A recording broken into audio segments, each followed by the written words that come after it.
Morning, everybody, and welcome to a fantastic business spotlight interview with Ben from Axe Global. Could be an interesting story, this one. But Ben, tell us all about your business. Morning. So yes, I started about 5 years ago, and it really started um, out of me not really knowing what I wanted to do with myself in my life. So I used to work in HR. I worked in HR, in operational HR and hospitality for about 12 years or so, straight out of uni. Worked for a very large pub company. It was field based, so I traveled all around the country doing all sorts of different things. And my best friend at the time, who runs his own business, his recruitment agency, said to me, "Come on, get out of this game. You're traveling around far too much. You're away far too much, and let's try something new." And this new concept had only just come into the country called axe throwing. He'd done it a few times abroad, and he said that would be a really cool thing to start here. Let's have a go at it. Quit your job, quit your life, sell your flat, sell your car, come and do this with me. So at first I thought it was a bit crazy. But then as I thought about it more, I thought to myself, what do I want to do with myself in my life going forward? And I thought, yeah, why not? Let's give it a go. What can we lose? Well, actually, you could lose quite a bit, but we'll get onto that. And that's exactly what I did. So I quit my career in HR.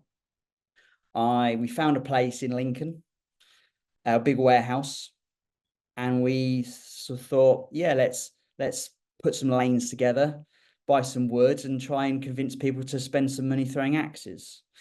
Yeah, that's how it started. Now he already owned an escape room business in Lincoln, which is why we went to Lincoln. And so he wanted to expand that escape room business anyway. So it was quite a good opportunity to do something completely new, which no one really had a clue about. People didn't even know that they wanted to throw axes because 99% of people didn't even know it was a thing. And so we rented out a big warehouse in the middle of Lincoln, well, on the outside of Lincoln, actually, and put some escape rooms in, which was his business. And we threw up some axe lanes and tried to convince people to throw an axe at it, at some wood. And it was a great success from the start. It was brilliant. People loved it. We hadn't got a lot of money. In fact, we had no money behind us. We were scraping together every penny. So it wasn't a traditional launch of a brand because we hadn't really done that before. We had no money to be able to do that. So it was scrimping and saving and spending money where we could to try and convince people to come and do it. And that was going for a few months. As I say, I rented my flat out, sold my car, came up to Lincoln to basically live in a caravan whilst we set up. So I rented a caravan and had that on site. Because of the financial situation. When that broke, I then had to live in the stock room of the building for a few weeks. And then COVID hit a few months after we started, and we thought we'd ploughed all of our small savings into this thing that was going to go to pot because COVID had hit. Prime Minister was saying that no one could go out of their house to be able to do anything, and we thought that was business over, really. But luckily, through government support and a very kind landlord, we managed to get through it, and we've grown it ever since. What a brilliant story. What Yeah. an absolutely fantastic story. And I believe you got one in Nottingham as well. Yeah, that's right. So during lockdown, we still had aspirations and ambition to grow the business. It was the one in Lincoln was a big warehouse. It only had a few escape rooms in and some axe throwing lanes. So we had a lot of opportunity in Lincoln to be able to build this site as well. So we knew that axe throwing was more popular at that point. This was a few years later. And we thought, well, let's expand to another city. And I know Nottingham very well. I used to go to uni there. It's not far from Lincoln. It's an ideal spot to be able to put one in. So that's exactly what we did. So we grew the axe throwing brand, placed one right in the middle of Nottingham in the Corner House, Leisure District, the Leisure Centre complex. And that's been going for a few years now. At the same time, we then wanted to expand this site here. So we added an 18-hole golf course. We expanded some escape rooms. We've put some other activities in there, shuffleboard, interactive darts, things like that. and grew the escape side of it. So we've now got 6 escape rooms in there as well. And we've very recently branded to something called the No Work Club. So 2 brands under my belt now, one Axed, predominantly axe throwing venues, and the No Work Club, which is a multi-activity venue brand. Fantastic. So you've got an 18-hole golf course in the warehouse in Lincoln, which kind of sort of speaks for itself. But tell me a little bit more about the escape room. What exactly is that? They're very popular. They've grown in popularity over the last 10 years or so. Um, a very simple concept, really. You're in a room full of puzzles, and the idea is you've got to get out of it. And the way you get out of it is to solve the route through it. A themed room, so a Sherlock Holmes theme, or a magical wizard theme, or any other theme you can think of, really. Solving whatever puzzles you need to be able to do to get clues, to solve other puzzles, to open locks, open doors, and finally you're out the room. Very, very popular. A lot of fun. Great fun. Fantastic. So, do you have your own flat back? No, Are you still living in a stock room in a caravan? no. So no, I couldn't do that for very long. I shouldn't really tell you that. If the council probably would not be very happy. No, I managed to get out of there, rent a few places, and bought my own house a few years ago. Yeah. Fantastic. Well, that is just a wonderful story, Ben. That's absolutely fantastic. Through adversity, you kind of like phoenix and everything like that growing. I mean, it's sort of I mean, I was 12 years in the corporate land, corporate world. Did you always want to run your own business, or was it your business partner to just persuade you to do this? It was, yes. I mean, I never grew up or went through my career thinking about starting a business. I thought it was something that was not possible. I didn't have the right skill set to be able to do it. Was very much honed into, as the majority of us are, you leave university, you get a job, you try and get the best career you can have. You get paid monthly on a salary based on swapping your time for that salary, and you retire with a decent enough pension. You know, you have a great life through it. So I didn't ever think about starting my own business.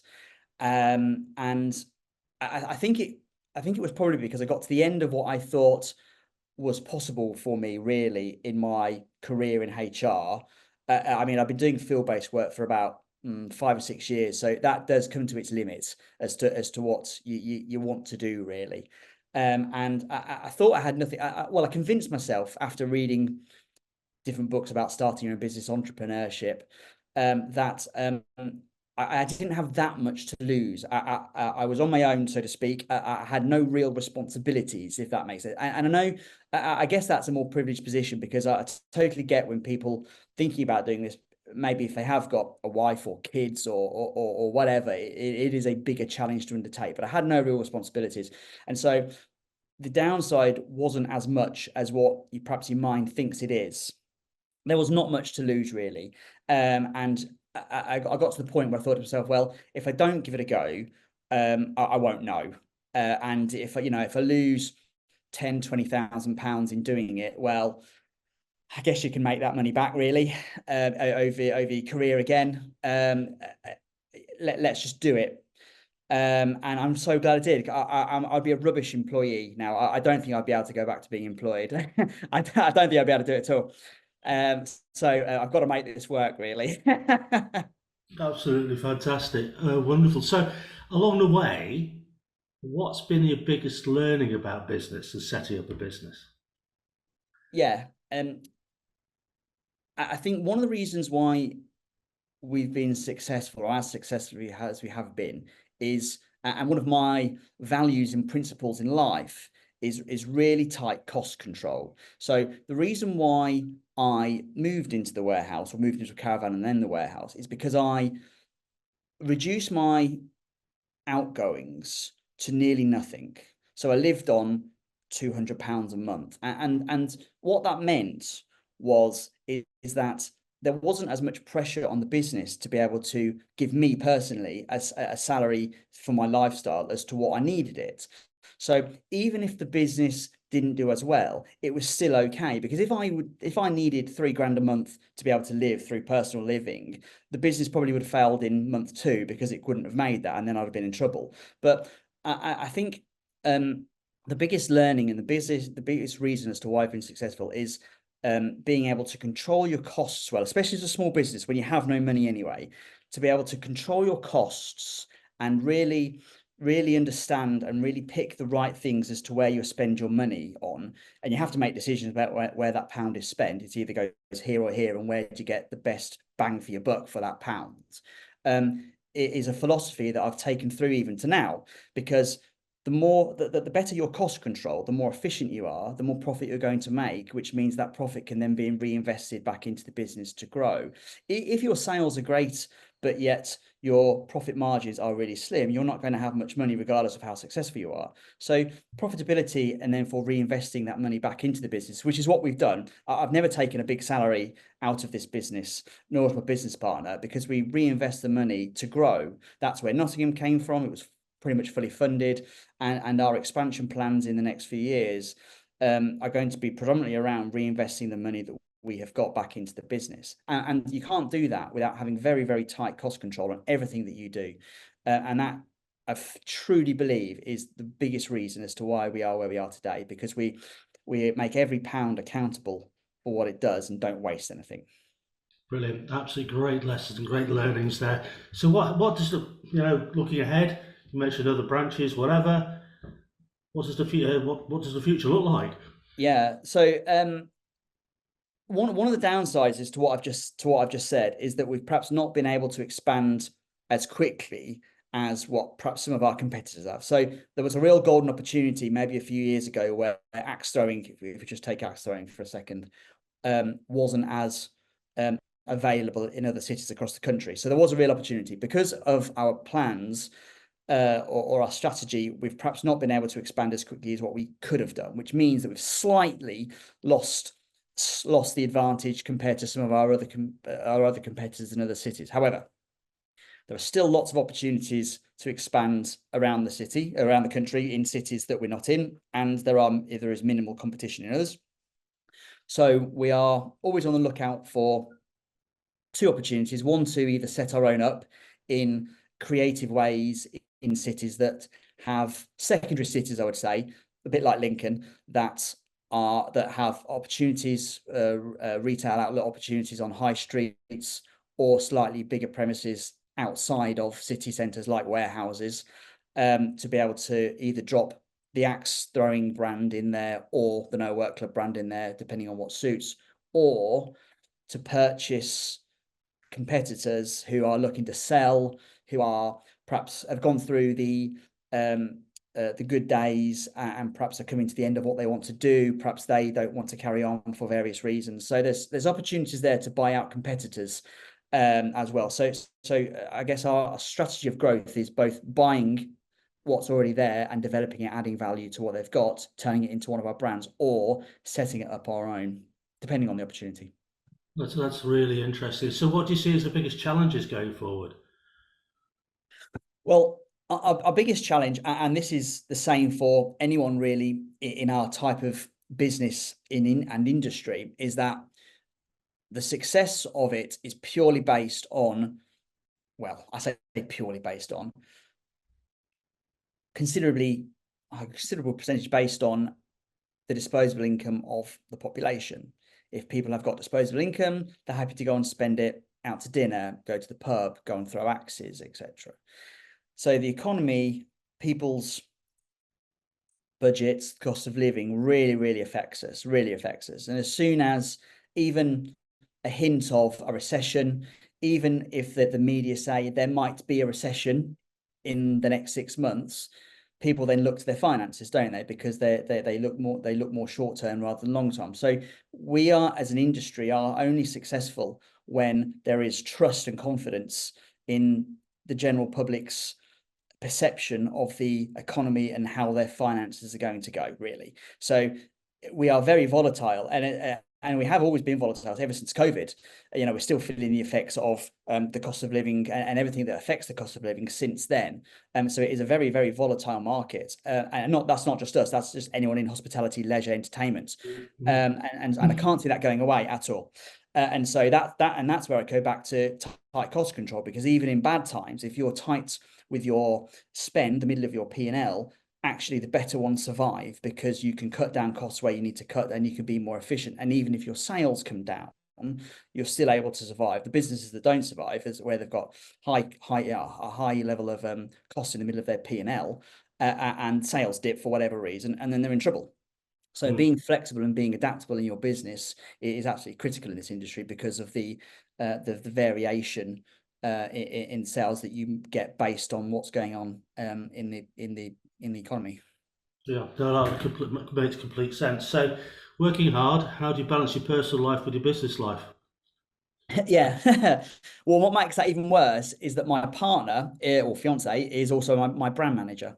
So she actually has developed our brands going forward. So there isn't really a distinction between business life and personal life because we take our work home with us and effectively talk about it 24/7, which is difficult. Um, I I guess my job role here is quite varied. I lead a number of projects through our growth strategy and through improving the business and making efficiencies. So my job role is quite varied. I have others who run the sites with their own teams and various support staff doing what they need to do. So I don't really have a work schedule. I have to be quite adaptive and responsive to what the business needs.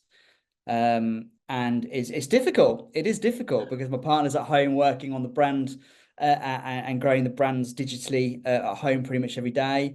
I go home, we talk about work, and then we get up and do it all over again. So it is somewhat difficult. I must admit.